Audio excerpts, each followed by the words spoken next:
Hello, my good friends. Mike Shreeve here, founder and head troublemaker of the No Pants Project. You are listening to episode 14 of the No Pants Show, 14 ways to be unique and stand out in a crowded market. Here's what I want you to take away from this podcast episode. If you're struggling with price, it's because you are a commodity. To stop struggling with price, you have to introduce a certain uniqueness into the marketplace so that people come and contact you because they want to work with you, not because of a pricing sheet that they saw somewhere, or not because you said you're the lowest in town, but you have to make the determining factor in someone's decision-making process whether or not they get to work with you specifically. Let me give you an example. Let's think about this from a client's perspective. If a client is looking at a group of freelancers to bring onto their team, and all of these freelancers are saying the same thing, calling themselves the same thing, using the same language, and offering the same offer, the only thing the client has at their disposal to make a smart decision is price. It's the only differentiating factor. What we want to create is a uniqueness about what it is that we're offering, who we are in the marketplace, so that people don't say, I need a copywriter, let's go find one. They say, I need James. I need Sarah. I need Mike Shreeve on my team. Because what Mike offers is not only talking about himself in the third person, but he offers something different that all these other people have not demonstrated that they offer also. I'm going to give you 14 tips on how to do that. Let me tell you the good news about trying to be different in a crowded marketplace. Hardly anybody tries. Be honest with yourself. How many times have you sat down with a piece of paper and a pen and asked yourself, what is unique about me? Yeah, so have all of your competitors, meaning they haven't also. So the good news is there's fertile ground. There's no real competition in the uniqueness space.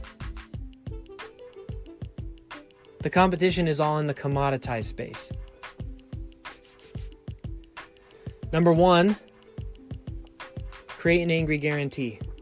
You want to stick out? Create a guarantee that if you have to fulfill on that guarantee, will piss you off.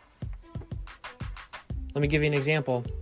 I'll help you to lose 15 pounds in 6 weeks. If you don't, I will work with you until you do. Think about how frustrating that would be if you were unable to close the contract, meaning what you got paid for after the 45 days, and now you have to work for free. Your copy will convert at 15% more than what you're currently doing, or you pay nothing. That's an angry guarantee. Not only does it upset you because you have to do it, but it also prevents clients from being upset.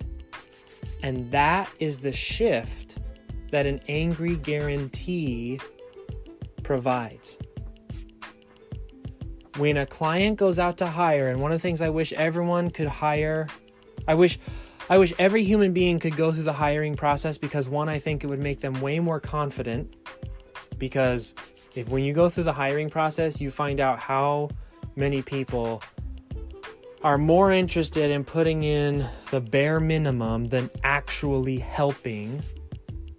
But number two, I think you'd also find that most people structure their business not for the client, but to protect themselves and their laziness.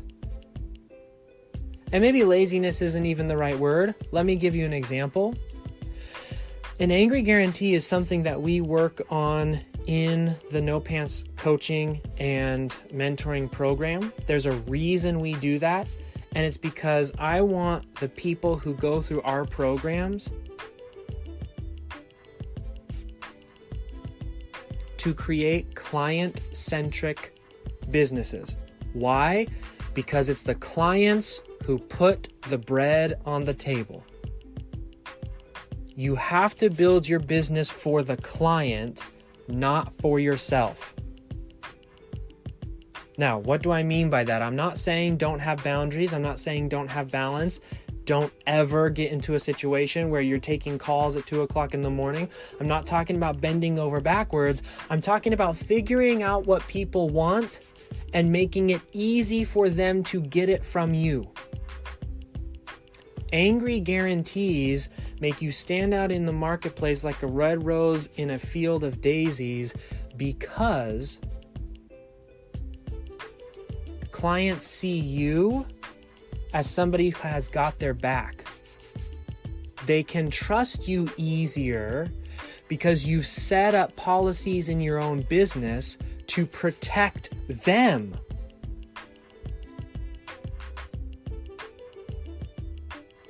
This is when referrals start coming. Hey, you guys, I just was working with this brand new freelancer. Check out what the guarantee is on this thing.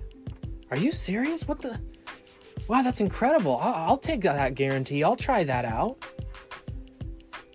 Now people are coming to you because they want to work with you instead of because they saw some price sheet.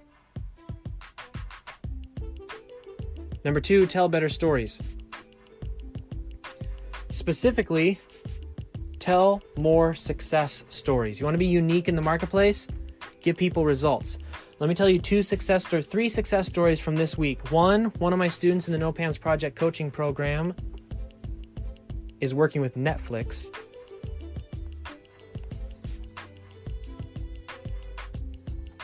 Number 2, another one of my students in the coaching program had his first $10,000 month, $10,200.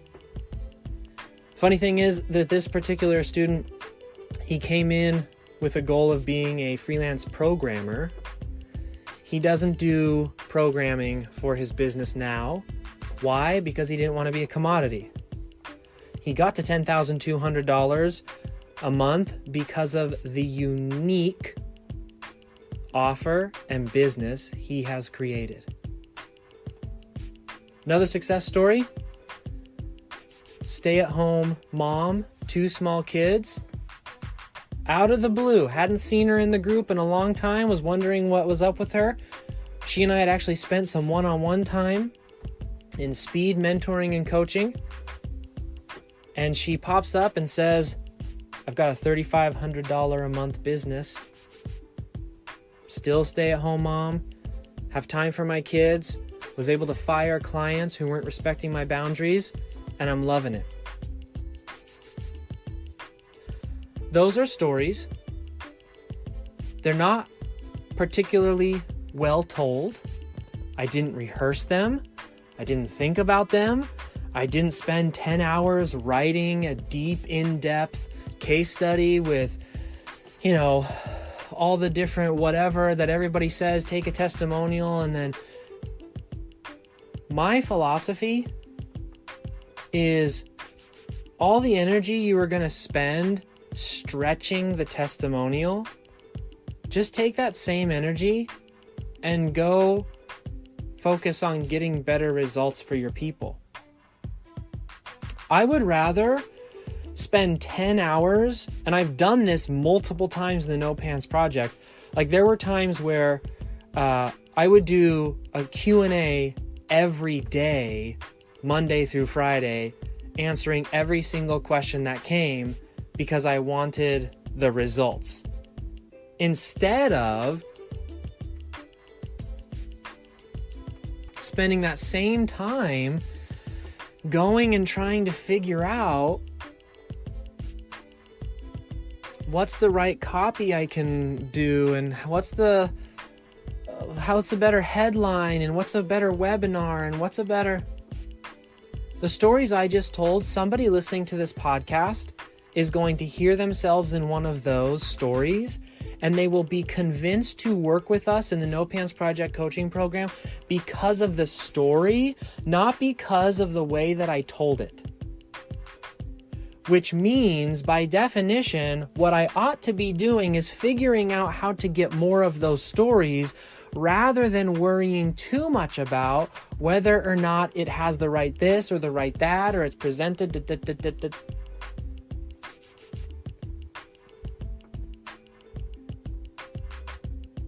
This is about shifting your business, not just pretending to be unique and trying to front that you are some unique, amazing thing, but instead to actually do the work to be unique. You know what's unique? Freelancers who deliver results. You know what's really unique? Coaching programs that deliver results.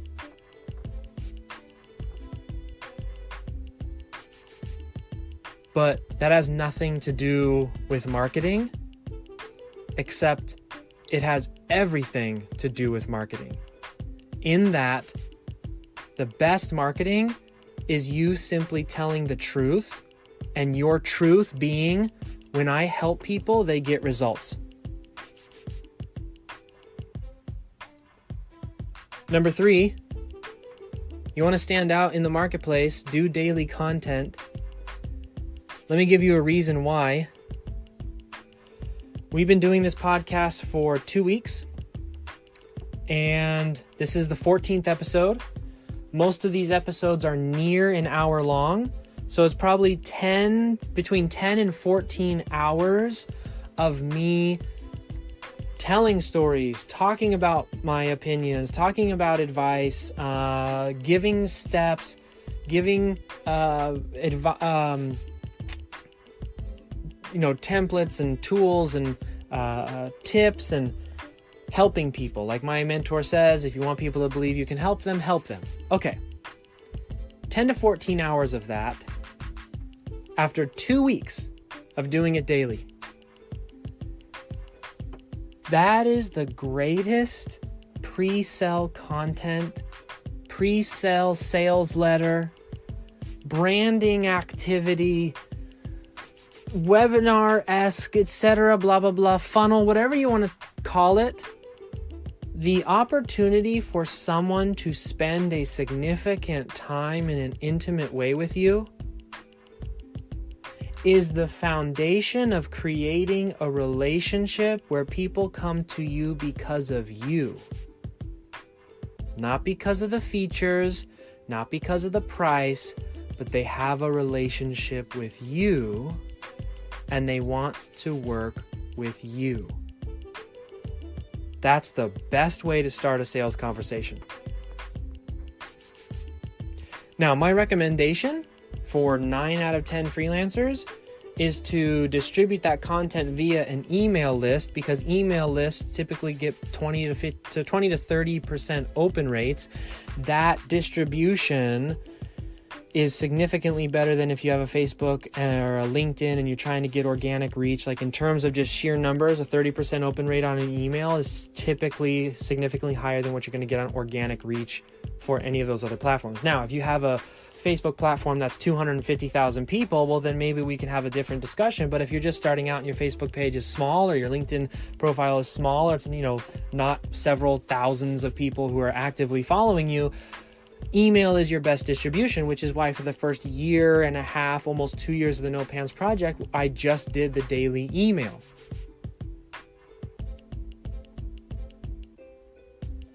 This past week, we had 2 or 3 people joining our No Pants coaching and mentoring program.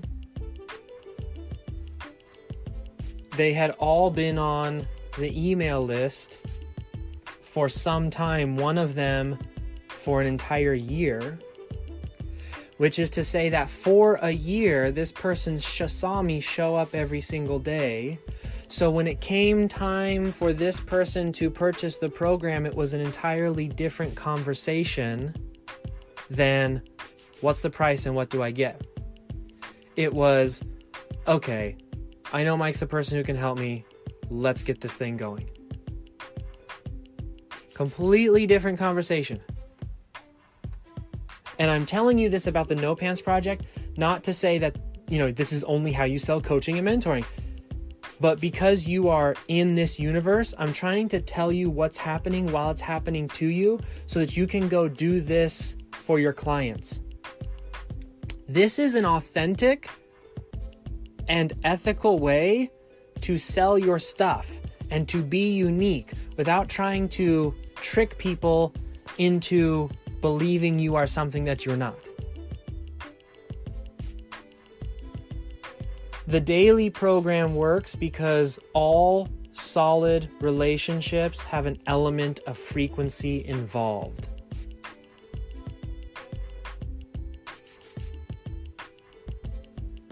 Number 4, when you create that daily content, don't just offer facts, please. Facts are not unique. They just aren't. The 5-step headline formula for whatever, that's what all your competitors are talking about too. If a client sees you saying the same things as everybody else and offering the same things as everybody else and et cetera, you've commoditized yourself. You did it to yourself. Not knowingly, obviously. Nobody would knowingly commoditize himself. But the good news is you can fix it. The way you fix it is with the facts, throw in some opinion. Most of these podcasts are a heavy mix of opinion and fact. There's a reason for that. Human beings trust people with opinions.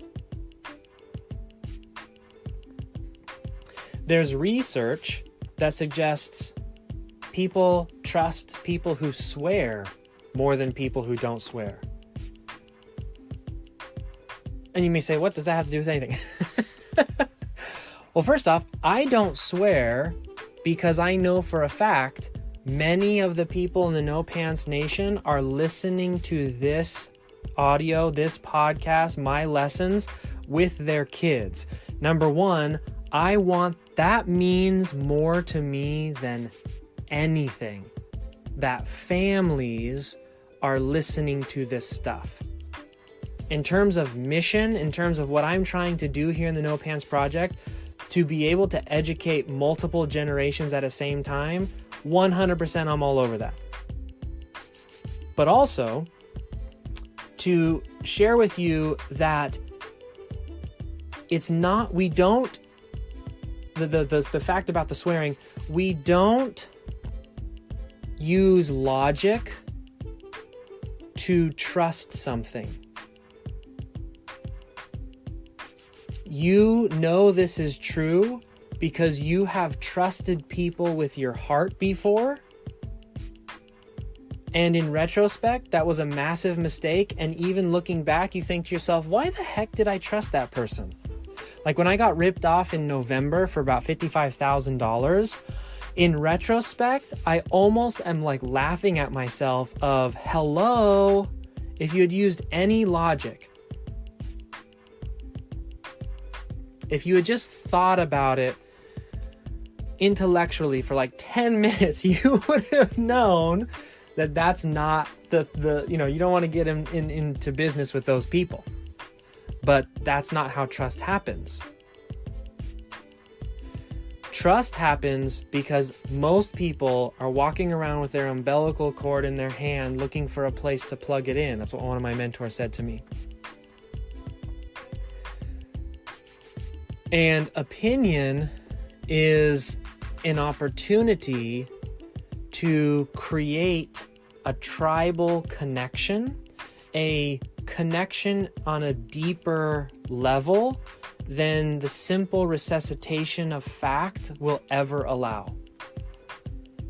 And if you think about it, if you were to hire me to be your coach, let's say for example, and you and I had a call every week or every other week or however we set up the coaching process, you would not be pleased if you came to me and said, Mike, I've got this problem. This isn't working. I don't know why it's not working. I haven't been able to figure it out. Can you please help me? I need your advice. And if from the other end of the phone, you hear me pulling out a big old thick encyclopedia, I slam it down on the table, I start flipping through the pages, and then I just start reciting facts. Even if those facts are relevant to what you are doing, you're not paying me to recite the encyclopedia. You want my advice. Advice is, my dear friends, opinion. Now, hopefully it's opinion based off of experience. Hopefully it's opinion based off of like taking time to actually think about what your opinion is instead of just ranting it like just from nowhere, just saying things to say things. But it is opinion. So when I say add opinion, not just facts to your daily content, that's what people want to buy. That's what makes people trust you. So you can say like let's say you're doing a blog post to attract clients, and everyone and their dear mother is doing the 5-step formula for writing better headlines. Okay, that's a fact, is what they're trying to say it is. It's arguable about whether it is. But because it's a fact, everybody says almost the same thing about the headline. A piece of content that would stick out like a sore thumb in a very good way is the headline, "Everything Wrong with the 5-Step Formula for Creating Headlines," or "Why Everyone Who Follows the 5-Step Headline is Wrong," or "My Take on the 5-Step," like an opinion on what is a common idea. For or against will get you more leverage, will get you more attention as well. But for or against, that is a piece that will generate more trust than just the resuscitation of facts.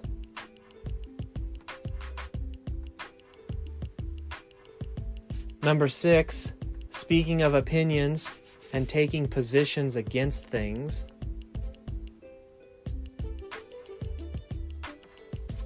listen to this sentence.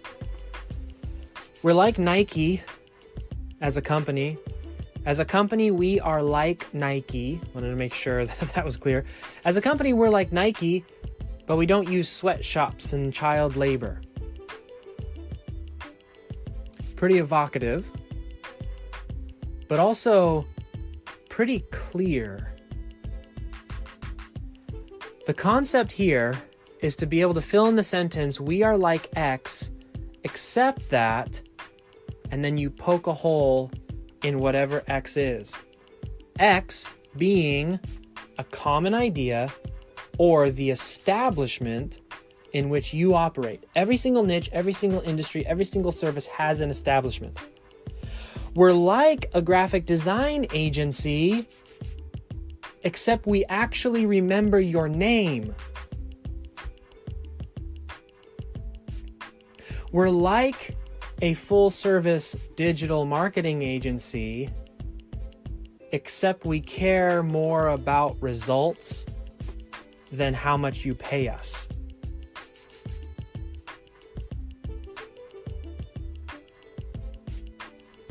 Or even better, we're like a full-service digital marketing agency, except we're not going to take any of your money until we get a result.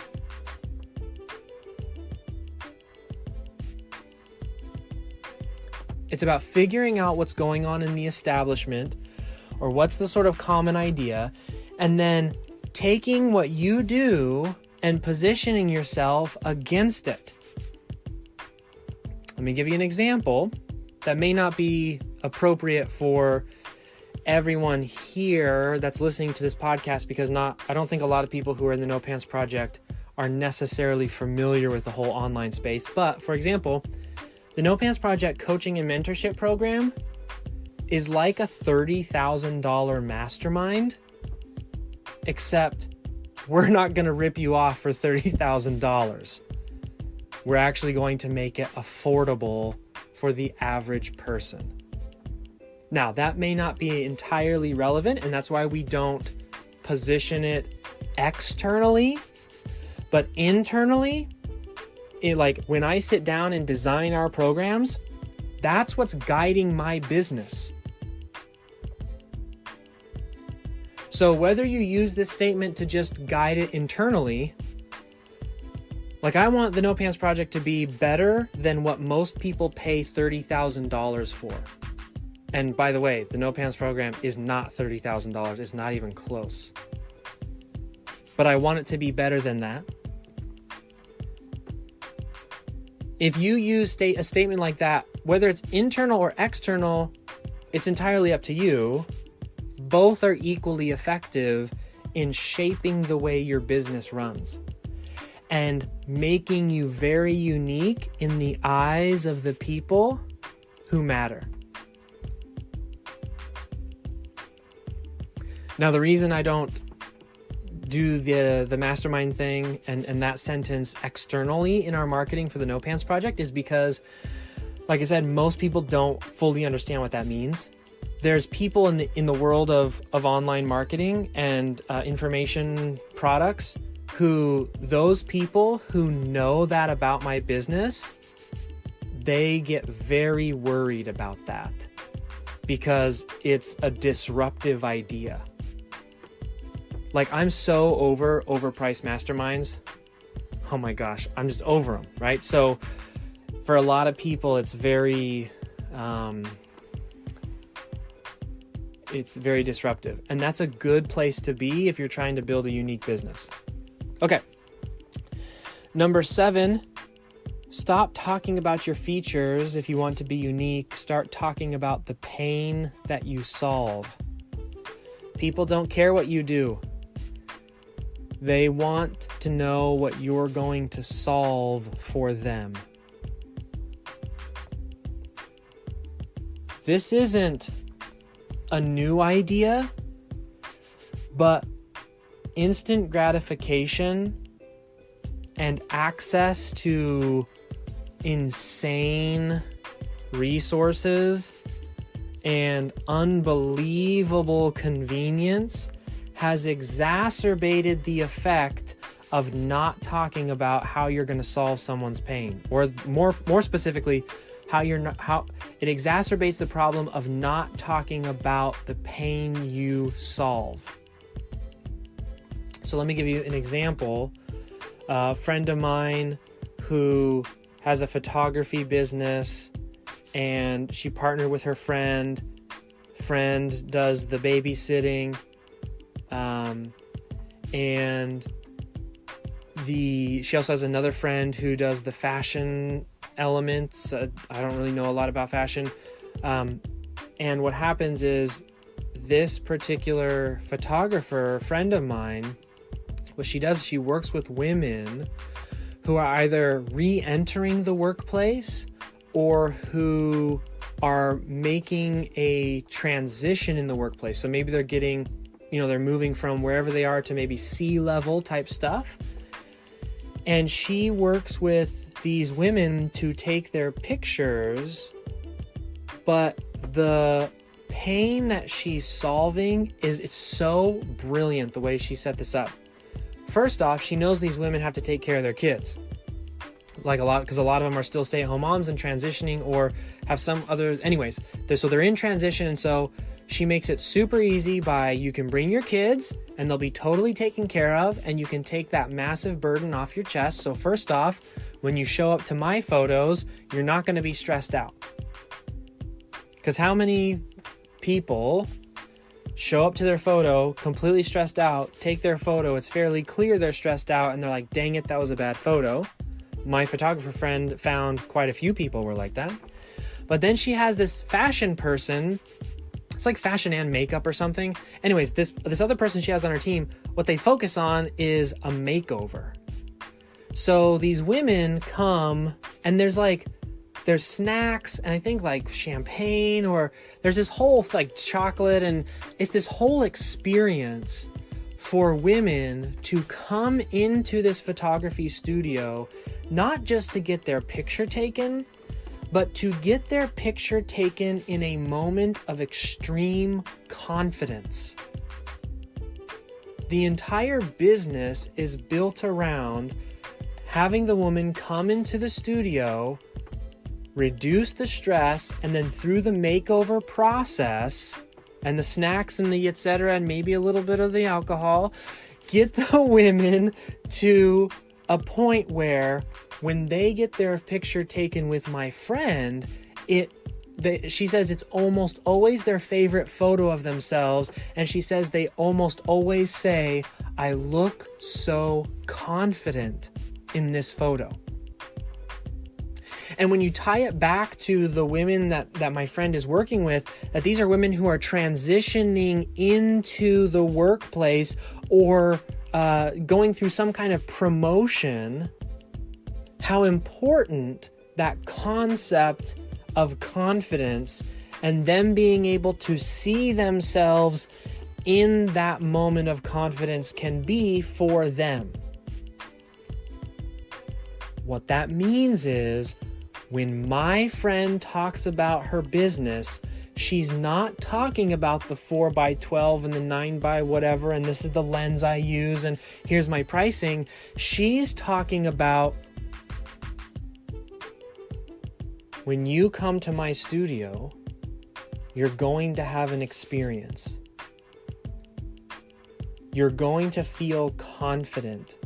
This is about more than just a photo, and etc. and etc. She can pitch it way better than me. That's the idea. I feel like I just did her a disservice because what she does is amazing, but that's the difference between talking about features and talking about pain, because people's lack of confidence is a very serious pain issue.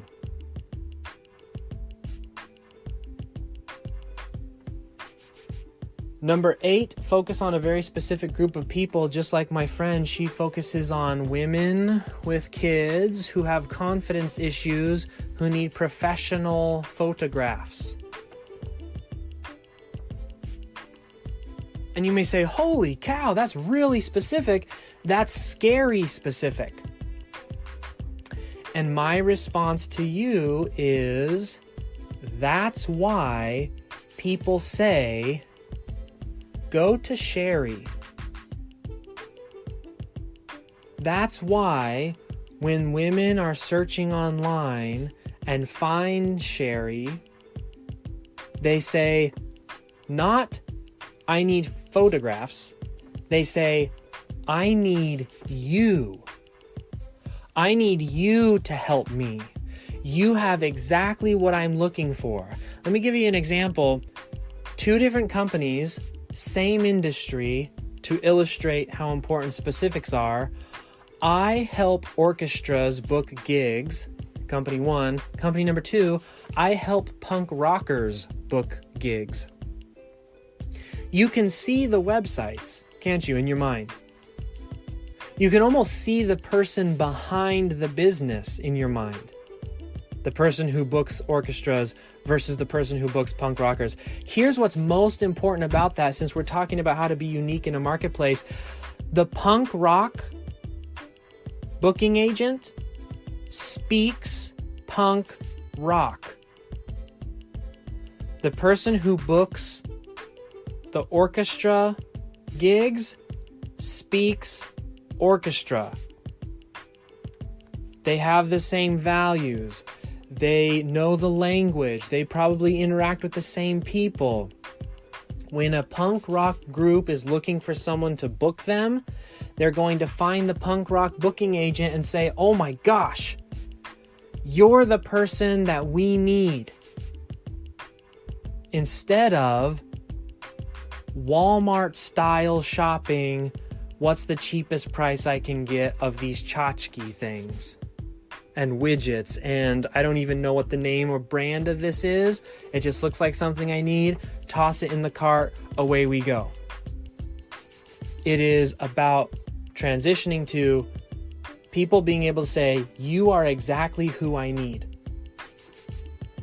Number 9, obscene offer. My wife and I buy our glasses from a place called Warby Parker. They have an obscene offer in which they will allow you to try on 6 pairs of glasses. I think it's 6. Send it to your house for free. Let you try them on. Send them back. Get another 6 pair if you didn't find one in the original 6 pair. For free. And then you can buy your frames from them and your glasses and all that. When I first heard that, I mean, this is many, many years ago. When I first heard that, I was like, what the heck? How are they able to afford that? That's obscene. It's hard to fully understand because we live now in like the instant gratification society, and a lot of companies do that now. And I don't think that Warby Parker necessarily was a pioneer in that process, but there was a time where nobody did that.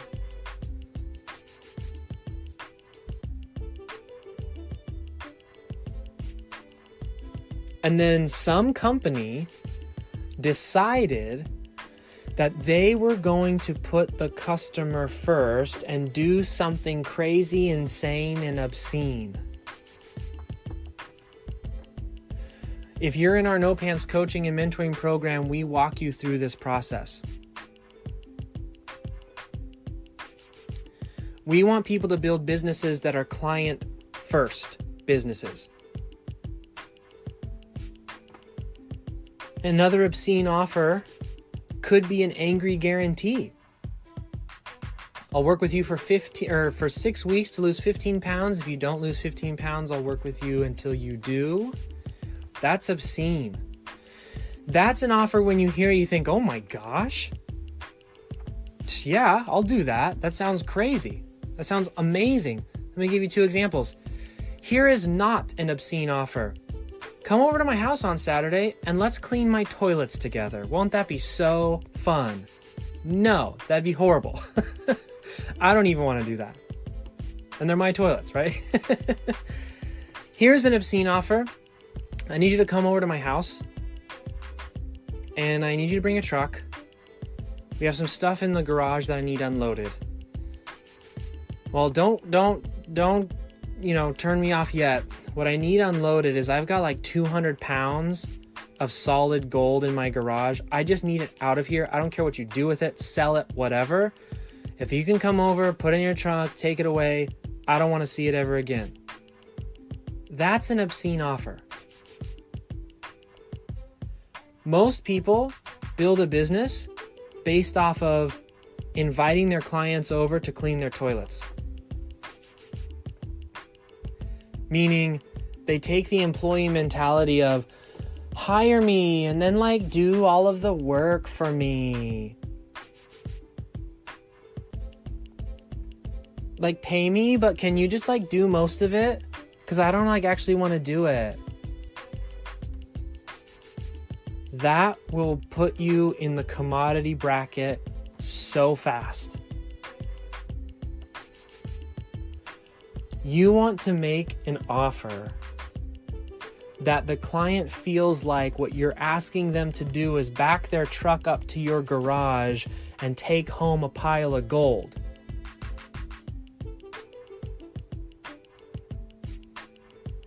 And it doesn't have to be actual gold. It doesn't have to be revenue or ROI related at all. My friend who does the photography for women transitioning to the professional world, there's no measurable ROI.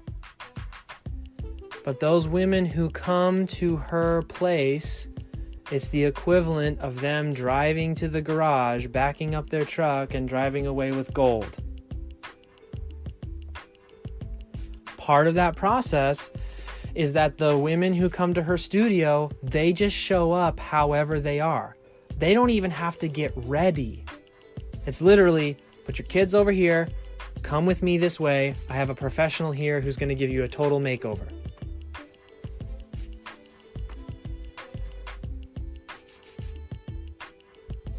That approach to business building will give you longevity and sustainability, because if you knew that someone was giving away 200, 300 pounds of gold at a time in someone's garage, true or not true, if there was any left over, you'd ask, hey, can I tell my parents to come get some? Can I tell my friends to come get some? Can I tell people I trust to come get some? That's how referrals happen, my dear friends. My friend who does the photography, a great deal of her business is referral based because the experience and the offer And the thing that the people get after they work with my friend is too good to not tell other people about. Number 10, find out the status quo and blow it out of the water. When you buy most online coaching programs, you're lucky if you get a coach at all. In the No Pants Project, we have 6 coaches who will answer every single question posted as long as it's appropriate. We have an accountability call, and I do 2 hours of call per week. We looked around at the marketplace serving freelancers, that most of it was just some online videos and good luck. Forget about accountability, forget about support, forget about getting your questions answered. Here's some videos, good luck with that. And we decided to buck the trend, to make it unbelievably supportive. Same with another one of our programs called Triple Point. We're not just going to teach you how to be a copywriter. We're not just going to have, I think that one has 5 coaches, 4 coaches, 5 coaches. We're also going to get leads for you. We're actually going to go find the writing leads for you. Find out what the status quo is.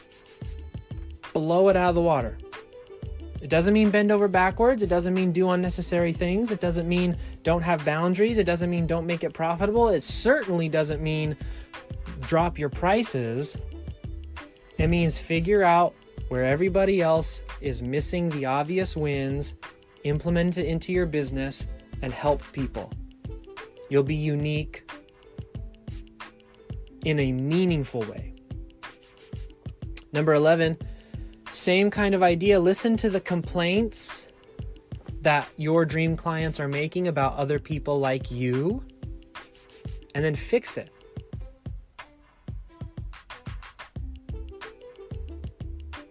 Maybe you're a graphic designer. Figure out what people are saying about graphic designers, why they don't like working with them. And then be the one graphic designer who is conscious enough, who is willing to put clients' needs on the top priority pedestal in a business that you know is funded by clients, and fix the problem. For example, again, back to the mastermind thing. Tons of people complain about masterminds being $30,000. And it makes sense. That's brutally expensive. But that doesn't mean we have to follow that path. And instead, I'm going to take that information, I'm going to make a better than mastermind program, and then I'm not going to charge nearly as much for it. Number 12, pick a side and double down and be proud. This is similar to opinion in your content, but it's also about the internal work of deciding what kind of company you're going to be. Instead of trying to be a vanilla company that appeals to everyone, pick a side. Doesn't mean, I'm not talking about liberal or conservative.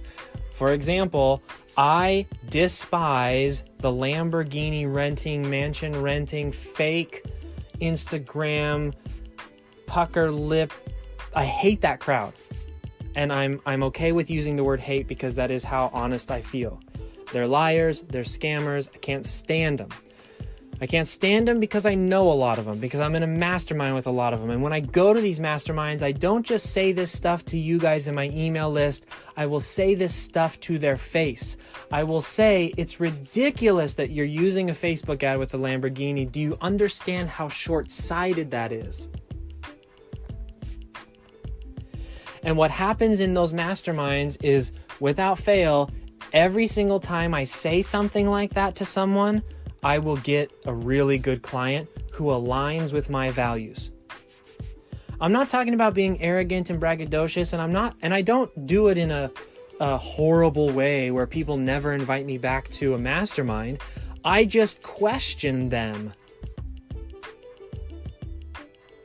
And when I talk to you guys, I say, beware of these types of people. That's me picking a side and doubling down. It's not a popular side. It would be so much easier to run the No Pants Project and to run my freelancing business and to run everything I do if I just went out, rented a Lamborghini for like $1,000 a day, took 50 different shots with different shirts and in different locations so that I could have a year's supply of Lamborghini pictures, and I ran that as a Facebook ad. I would make so much more money because it appeals to a base emotion that most human beings have of wanting to get rich on very little effort, and I could make a killing selling all sorts of different things. I've decided to pick the side of not going that way and actually trying to do something about fighting against that way of doing things. Because of that, I have attracted a very specific type of individual, and it is the individual that I want to attract. And many of those individuals have said, you know what, Mike, I've got a lot of options here to learn how to freelance. Because that's true, there's a lot of options. But I'm coming to you because I know that you and I share the same values. Now the conversation is not about price. The conversation is about what is it like getting help from the person who has the same values that I do. If you are not taking a side, you are missing out on that incredible tool in making yourself look unique. And let me take that back. Not look unique, actually be unique. But what I mean by look unique is to have the appearance of being different in what can be a commoditized market. And again, I'm telling you all of this in terms of the No Pants because you're in the No Pants universe right now. But all of these principles apply to service-based businesses as well, right? So I'm telling you what I'm doing to you so that you can see what's happening, and then you can go apply it to your business. So please don't think that this whole list is only for people who are selling coaching. It actually works better for service-based businesses because most people who sell coaching are actually pretty good at making their business look unique. So it is a little bit more competitive. But for service-based business, hardly anybody does this. All right, number 13, solve bigger problems. My photography friend doesn't just solve the problem of I need a picture. She solves deep problems. Confidence, time. Here's the thing. She is so smart the way she did this because she's solving the confidence problem. Yeah, she's solving the convenience problem, having babysitter. But what about those people who don't know what to wear or how to look their best when they go to a photograph thing, like a photo studio, whatever, to get their picture taken? She solved that problem too. Her competitors in her area are like, I don't know, show up and I'll do your own makeup and I'll take pictures of you. That's why those people are commoditized. That's why those people aren't being sought out like she is. What she did is she investigated more deeply the needs of her clients. She didn't just take it at surface level. Oh, I just need copy. Oh, I just need a photograph. I just need video. It took time. It didn't happen overnight. She had to talk to real people to figure out what their problems were, but it was her intense desire to help on a deeper level that led to the conclusions and then the creation of those additional services. And now she has a complete, unique process that solves bigger problems than just I need a picture. If you're a copywriter, team up with someone or learn a new skill, right? Part of solving bigger problems is becoming bigger yourself, meaning improving yourself so that you can handle bigger problems. But if you're a copywriter and you're not selling complete done-for-you sales machines where people just buy the thing that you've created instead of having to pay you and figure it out and team up with other people and da-da-da. But like, say they just buy the whole funnel from you.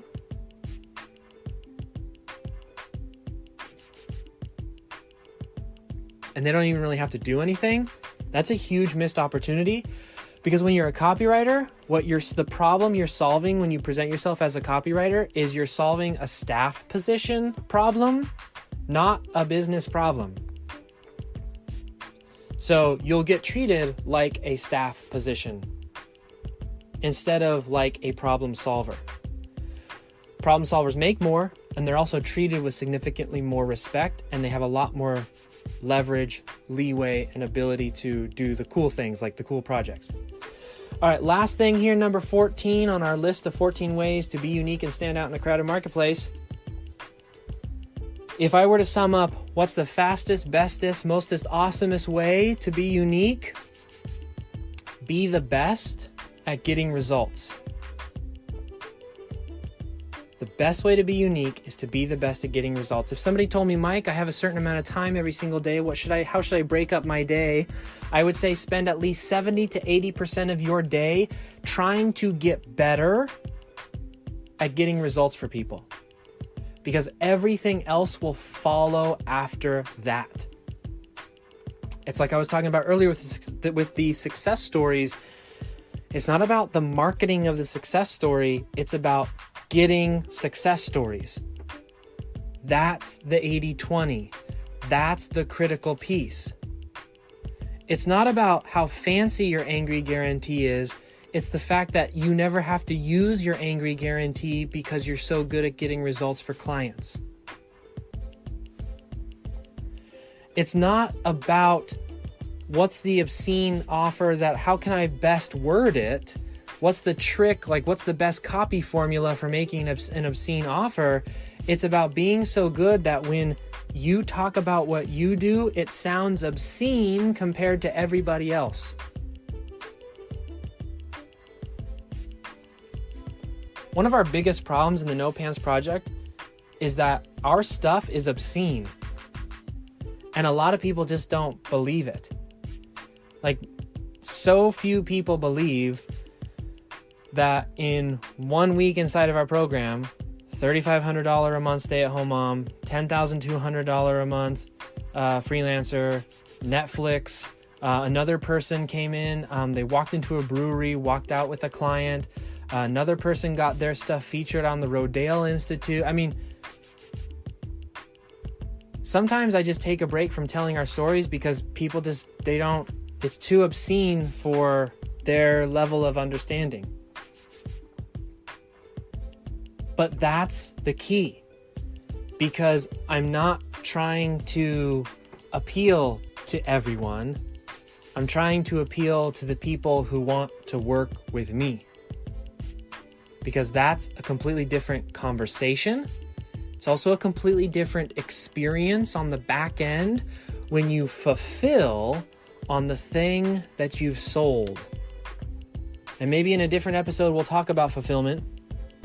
But the point of today's episode was to focus on how to be unique. I'm telling you, if you want to be unique in today's mostly mediocre marketplace, focus 60 to 70% of your efforts on being better at getting results. Improve your skills. Be empathetic towards the people that you're working with, figuring out what are some of the bigger problems that you can solve. Think about, strategize about how you can get better results for the people that you're taking care of. 2 books I highly recommend: So Good They Can't Ignore You by Cal Newport and Mastery by Robert Greene. Those are 2 very good books that further explain the benefits of taking all the focus that everyone talks about on the short wins and the short marketing and the etc., and putting that focus on getting better at fulfilling what you do by helping people to get better results, and what the benefits of that transition can be. Both excellent books, highly recommend. Okay, my dear friends, that's it for me on this Saturday night. This is 14 ways to be unique in a crowded marketplace. This is the No Pants Show. If you'd like us to help you to create your own uniqueness, apply to work with me in some capacity. We have all sorts of different programs and different ways in which I can help you to find your uniqueness, to experience the benefits of people coming to you to work with you instead of chasing pricing sheets. Go to thenopants.project.com, sign up for the case study, and we'll walk you through that process of how to apply to work with me. Again, this has been episode 14 of the No Pants Show. I hope you enjoyed it. Hope it helped you in some way, and I'll see you tomorrow.